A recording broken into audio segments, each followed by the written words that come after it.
வாங்க ஒரு விஷயத்த பத்தி ஆழமா பேசுவோம். சில தேர்தல் களங்கள்ல வெற்றி தோல்விய வெறும் எண்கள் தீர்மானிக்கிறதில்ல, அதுக்கும் மேல மக்களோட உணர்வுகள் தான் தீர்மானிக்குது. அங்க வெற்றிக்கும் தோல்விக்கும் நடுவுல இருக்கிற கோடு ரொம்ப ரொம்ப மெல்லிசு. இன்னைக்கு நாம அப்படிப்பட்ட ஒரு போர்க்களமான திருப்பூரூர் தொகுதியை தான் அலசி ஆராய போறோம். இது வெறும் புள்ளி விவர கணக்கில்ல, இது ஒரு நிலத்தோட ஆன்மாம புரிஞ்சுக்கிற முயற்சி. வாங்க உள்ள போலாம். 1947 இந்த எண்ண ஒரு நிமிஷம் யோசிச்சு பாருங்க. 2021 சட்டமன்ற தேர்தல்ல ஒரு முழு தொகுதியோட தலையெழுத்தியே மாத்தின வாக்கு வித்தியாசம் இது. மொத்த வாக்குகள்ல 1% குறைவு. இந்த ஒரு எண் போதும் திருப்பூரூரோட அரசியல் களம் எவ்வளவு நுட்பமானது, ஒவ்வொரு வாக்கும் எவ்வளவு முக்கியம்னு புரிஞ்சுக்க. இது வெறும் நம்பர் இல்ல, இது ஆளுகிறவங்களுக்கும் ஆளப்படுறவங்களுக்கும் நடுவுல இருக்கிற மெல்லிய நம்பிக்கை நூலோட அடையாளம். சரி, இது 2021ல மட்டும் தற்செயலா நடந்ததா? நிச்சயமா இல்ல. இந்த ஒப்பீட்ட பாருங்களேன். 2016ல வெற்றி வித்தியாசம் வெறும் 950 வாக்குகள், அதாவது 1% கம்மி. இது என்ன காட்டுதுன்னா, திருப்பூரூர் ஒரு தற்செயலான போர்க்களம் இல்ல. அதோட சமூக அமைப்பு, பொருளாதாரம், தீர்க்கப்படாத பிரச்சனைகள்னு எல்லாத்தையும் வச்சு பார்க்கும்போது இந்த தொகுதிய கணிக்கவே முடியாத ஒரு தொகுதியா மாத்திருக்கு. அப்போ ஒரு சாதாரண தொகுதிய இப்படி ஒரு தீவிரமான அரசியல் போர்க்களமா மாற்று சக்தி ஏது? அது வெறும் சாதி கணக்குகளா, இல்ல தீர்க்கப்படாத மக்கள் பிரச்சனைகளா? இல்ல, இது ரெண்டும் சேர்ந்த கலவையா? இந்த காரணிகளை நாம சரியா புரிஞ்சுக்கிட்டாதான் தேர்தல்ல ஜெயிக்கிறதுக்கு மட்டும் இல்ல, ஒரு நிலையான ஆட்சியை கொடுக்கறதுக்கும் அது உதவும். நாம இப்போ இந்த கேள்விக்கான பதில தான் தேட போறோம். நம்மளோட இந்த ஆய்வுல இந்த 6 பகுதிகளை பத்தி தான் பார்க்க போறோம். போர்க்களத்தோட தன்மை, மக்களோட மனநிலை, ஜெயிச்சவங்களோட வெற்றி ஏன் பலவீனமா இருக்கு, வியூகங்கள் எப்படி வகுக்கப்படுது, நிர்வாகத்துக்கான செயல்திட்டம் என்ன, கடைசியா நம்பிக்கையை எப்படி கட்டமைக்கிறதுன்னு எல்லாத்தையும் பார்க்கலாம். சரி, முதல் பகுதிக்குள்ள போலாம். மக்களோட மனநிலை.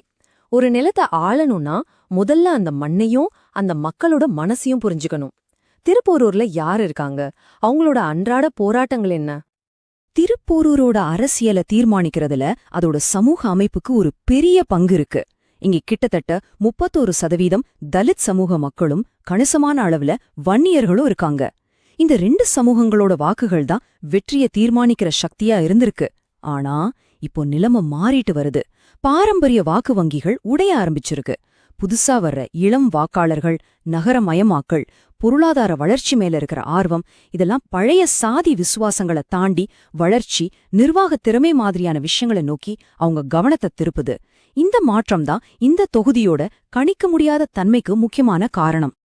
இந்த சமூக அமைப்புக்கு மேல 4 பெரிய பிரச்சனைகள் அழுத்திக்கிட்டு இருக்கு. முதல்ல தண்ணீர் பற்றாக்குறை. இது விவசாயத்தை கடுமையா பாதிக்குது. விவசாயம் பாதிக்கப்பட்டா இளைஞர்கள் வேலை தேடி சென்னைக்கு போறாங்க. ஆனா அங்கேயும் சரியான வேலைகள் இல்ல. இந்த விரக்தி, நீட் மாதிரியான விஷயங்கள்ல பெரிய கோபமா வெளிப்படுது. பாத்தீங்களா? இது தனித்தனி பிரச்சனைகள் இல்ல, இது ஒன்னோட ஒன்னு பிணைஞ்சிருக்கிற ஒரு சிக்கலான சங்கிலி. இந்த சங்கிலிய அவிழ்க்காம மக்களோட நம்பிக்கையை ஜெயிக்கவே முடியாது. இந்த பிரச்சனைகளை தீர்க்கிறது வெறும் தேர்தல் வாக்குறுதி இல்ல, அது ஒவ்வொரு குடிமகனோட கண்ணியமான வாழ்க்கைக்கான அடிப்படை உரிமை. நம்ம அரசியலமைப்பு சட்டமோ குடிமக்களுக்கு கண்ணியமான வாழ்க்கையை உறுதி செய்து, அதுக்கு பொறுப்பான தகவல் அறிந்த பொது விவாதம் ரொம்ப அவசியம். மக்களோட மனநிலைய பார்த்துட்டோம். இப்போ தற்போதைய சட்டமன்ற உறுப்பினர் பெற்ற வெற்றி ஏன் இவ்வளவு பலவீனமா, உறுதி இல்லாம இருக்குன்னு பார்க்கலாம். ஒருத்தர் ஜெயிச்ச பிறகும் அந்த வெற்றி ஏன் ஒரு மெல்லிய நூல் மேல தொங்கிட்டு இருக்கு? இதுக்கு காரணம் அந்த தனிப்பட்ட நபரோட திறமை இன்மையோ இல்ல. காரணம் அந்த தொகுதியில ஆழமா வேரூன்றிருக்கிற அமைப்பு சார்ந்த பிரச்சனைகள் தான். இந்த உறுதியற்ற தன்மைக்கு 4 மூல காரணங்கள் இருக்கு. முதல் காரணம் சாதி வாக்கு வங்கிகள் உடையிறது. இதை நாம ஏற்கனவே பார்த்தோம். 2வது வளர்ச்சி இடைவெளி. OMR சாலையை ஒட்டி இருக்கிற பகுதிகளில் இருக்கிற வளர்ச்சியும் உள் கிராமங்கள்ல இருக்கிற புறக்கணிப்பும் ஒரு பெரிய பிளவை உண்டாக்குது. 3வது வேலையின்மை. படிச்ச படிப்புக்கும் பாக்குற வேலைக்கும் சம்பந்தமே இல்ல. 4வது ரொம்ப ரொம்ப முக்கியமானது, நலத்திட்டங்கள் மேல மக்களுக்கு வந்திருக்கிற ஒரு வித சோர்வு. அதாவது இலவசங்கள் மட்டும் இனிமே பத்தாதுங்கிற ஒரு மனநிலைக்கு மக்கள் வந்தாச்சு. அவங்களுக்கு தேவை வாழ்வாதாரம், வளர்ச்சி, ஒரு நல்ல எதிர்காலம். மக்களோட மனநிலையே இதை விட சரியா சொல்லவே முடியாது. இந்த மேற்கோளை கேளுங்க. வாக்காளர்கள் இலவச பாலை குடிச்சிட்டு தான் உணர்றாங்க. ஆனா வளர்ச்சி திட்டங்கள் அப்படியே நிக்கிறதால வாக்குறுதிகள் எல்லாம் சுவையில்லாத மாதிரி ஆயிடுச்சு. இதுதான் மக்களோட மனசுல இருக்கிற உண்மையான குரல். இது ஒரு சக்தி வாய்ந்த எச்சரிக்கை. இலவசங்கள் தற்காலிக நிவாரணம்தான், ஆனா அது நிரந்தர வளர்ச்சிக்கு மாற்றா இருக்க முடியாது. மக்கள் இப்போ நிரந்தர தீர்வை எதிர்பார்க்கறாங்க. இந்த மதிப்பீட்டு அட்டை இப்போ இருக்கிற சட்டமன்ற உறுப்பினரோட நிலைய தெளிவா காட்டுது. திரும்ப ஜெயிக்கிறதுக்கான வாய்ப்பு நடுத்தரமா இருக்கு. ஏன்னா வாக்கு வித்தியாசம் ரொம்ப குறைவு. அரசாங்கத்துக்குள்ள திட்டங்களை செயல்படுத்துறதுக்கான செல்வாக்கு அதுவும் குறைவா இருக்கு. ஏன்னா அவர் ஒரு முதல்முறை உறுப்பினர். அவரோட வெற்றி அவரோட தனிப்பட்ட செல்வாக்கை விட கூட்டணியோட பலத்தை தான் நம்பியிருக்கு. இந்த டேட்டா காட்டுறது ஒண்ணுதான், நிலைமை ரொம்ப பலவீனமா இருக்கு. சரி, பிரச்சனை என்னன்னு எல்லாம் பார்த்துட்டோம். இப்போ இதுக்கு தீர்வு என்ன? இங்கேதான் வியூகம் உள்ள வருது. ஒரு அரசியல் சதுரங்காட்ட மாதிரி. வெறும் குறைகளை சொல்லிக்கிட்டு இருக்கிறது அரசியல் இல்ல, அதுக்கு தீர்வுகளை கொண்டு வர்றதான் உண்மையான தலைமை பண்பு. ஒரு நல்ல வியூகம்னா அது எதிரியை தாக்குறது மட்டும் இல்ல, அது மக்களை பாதுகாக்கணும், புதுமைகளை கொண்டு வரணும், ஒரு ஸ்திரத்தன்மையும் உருவாக்கணும். இங்க சதுர்முக கோட்பாடுன்னு ஒரு 4 முனை வியூகம் முன்வைக்கப்படுது. சிவனோட அம்சம், அதாவது தாக்குதல்.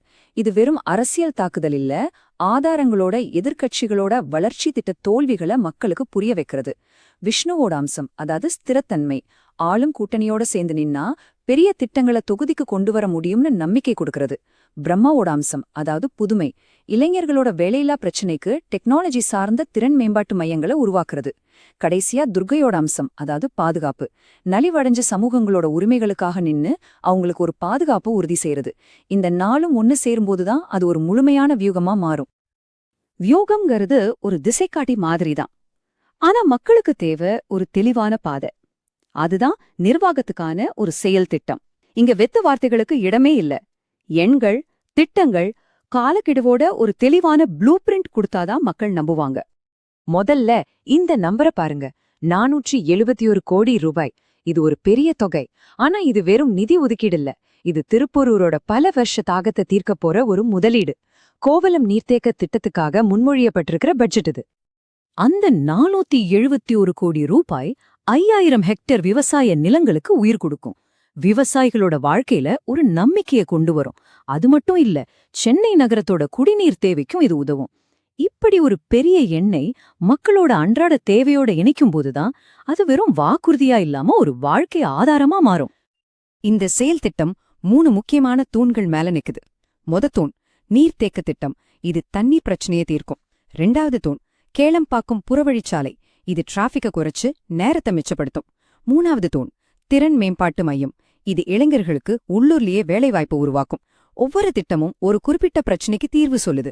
ஒவ்வொன்றுக்கும் தெளிவான நிதி ஒதுக்கீடு இருக்கு. இதுதான் நம்பகமான நிர்வாகம்.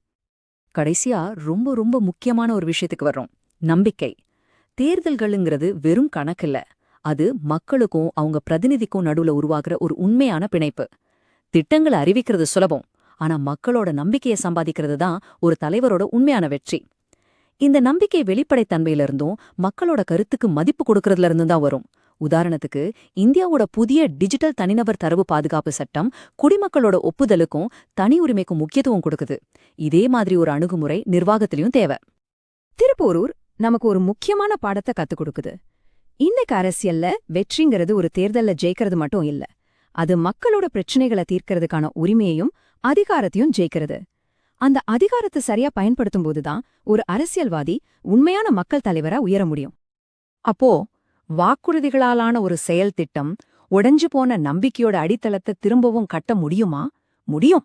ஆனா அந்த செயல் திட்டம் வெறும் பேப்பர்ல இருந்தா பத்தாது, அது களத்துல மக்களோட வாழ்க்கையில செயல்படுத்தப்படணும். அதுக்கு தேவை அரசியல் உறுதி மற்றும் நிர்வாகத் திறமை. நீங்கள் மக்கள் மைய தலைவராக மாறி உங்கள் தொகுதியை மேம்படுத்த விரும்பினால் blueprintstrategies.ai mgr@blueprintstrategies.ai என்ற மின்னஞ்சல் முகவரியில் தொடர்பு கொள்ளுங்கள், அல்லது 080420416002 என்ற எண்ணை அழைக்கவும். அரசியலுக்கு அப்பாற்பட்ட ஒரு நோக்கம்.